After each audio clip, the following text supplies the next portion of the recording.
সকালের মক্তব বাঙালি মুসলিম সংস্কৃতির অংশ। একসময় ফজরের পর গ্রামের ছেলেমেয়েরা দল বেঁধে কোরআন ও সিপারা নিয়ে মক্তবে ছুটে যেত। বিভিন্ন বাড়ি থেকে শোনা যেত মধুর কোরআন তিলাওয়াত। ছোট বড় সবাই মিলে মসজিদে কোরআন সহ দিনের মৌলিক বিষয়গুলোর শিক্ষা অর্জন করত। কিন্তু আওয়ামী সরকারের গত 15 বছরের শাসনামলে অনেকটাই হারিয়ে গেছে বাঙালি মুসলিম সংস্কৃতির এই অংশ।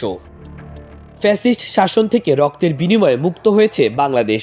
আওয়ামী লীগ এই দেশ থেকে বাঙালি মুসলিম সংস্কৃতি মুছে ফেলতে চেয়েছিল, ঘরে ঘরে পৌঁছে দিতে চেয়েছিল ভারতীয় হিন্দুত্ববাদী সংস্কৃতি। বাংলাদেশের কোনো টিভি চ্যানেল ভারতে দেখানো হয় না, অথচ সে দেশের সংস্কৃতি প্রতিটি ঘরে পৌঁছে দিতে অনুমোদন দেওয়া হয়েছে জিটিভি ও স্টার জলসার মতো চ্যানেলগুলো।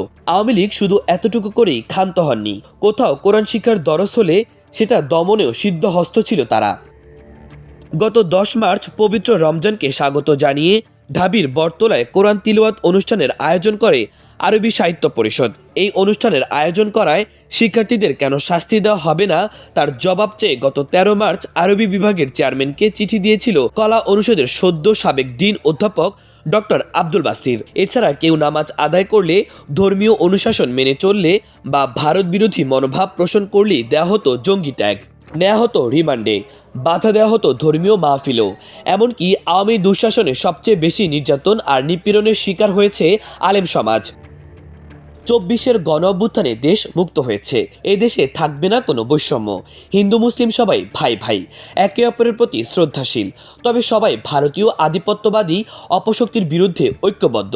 নতুন এই বাংলাদেশ হবে বাঙালি মুসলিম সংস্কৃতি চর্চার ক্ষেত্র। সকালের মক্তবগুলো আবার চালু হবে, শিশুরা মক্তবে যাবে, ছোট বড় সবাই মিলে কোরআন শিখবে। প্রত্যেক ঘর থেকে সকালে ভেসে আসবে কোরআনের মধুর সুর। মক্তবের গুরুত্ব নিয়ে কথা বলেছেন নুরানি তালিমুল কোরআন বোর্ড বাংলাদেশের পরিচালক মাওলানা ইসমাইল বেলায়েত হোসাইন। তিনি বলেন, কোরআনের তিলাওয়াত, দোয়া দুরুদ আর মাসালা আমরা সকালের মক্তব থেকেই শিখেছি। মসজিদের বারান্দা আর জুমাঘরের উঠানেই কালিমার উঁচু আওয়াজ শিখেছি। সুরে সুরে শিখেছি দোয়া দুরুদ আর কালিমায়ে শাহাদাত। ইসমাইল বেলায়েত হোসাইন আরও বলেন, শিশু কিশোরদের পদভারে মুখরিত করে তোলা প্রয়োজন সকালের মক্তবগুলো। শিশু কিশোরদের মন কাদামাটির মতো নরম, কাদামাটিতে সব আঁকা যায়। আমাদের সন্তানদের মনের শৈশবে আল্লাহ তাআলা ও রাসূলের নাম এঁকে দিতে হবে। যত্ন নিয়ে মক্তবখানা চালু করা জরুরি। তবে আমার দুটি পরামর্শ আছে। দেশব্যাপী মক্তবগুলো পড়াশোনার উন্নত পরিবেশ প্রয়োজন, যতটা পারা যায় ছাত্রছাত্রীদের ভালো পরিবেশ দিতে হবে। সমাজের সব শ্রেণী পেশার মানুষ যেন সন্তানকে মসজিদে পাঠিয়ে মানসিক স্বস্তিতে থাকে। উন্নত আর মানসম্মত পরিবেশ নিশ্চিত করতে হবে।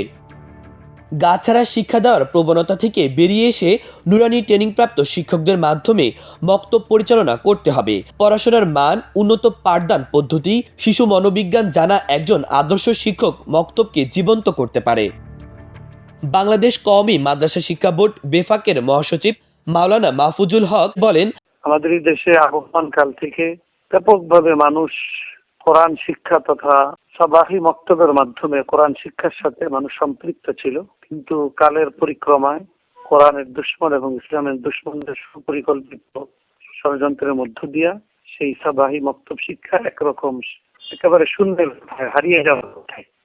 তা আমি আহ্বান করব দেশের সকল ওলামায়ে কেরাম এবং সচেতন ইসলাম প্রিয় জনতাকে যে প্রতিটা মুসলিম সন্তান ছেলে মেয়েদের জন্য শিক্ষা অপরিহার্য।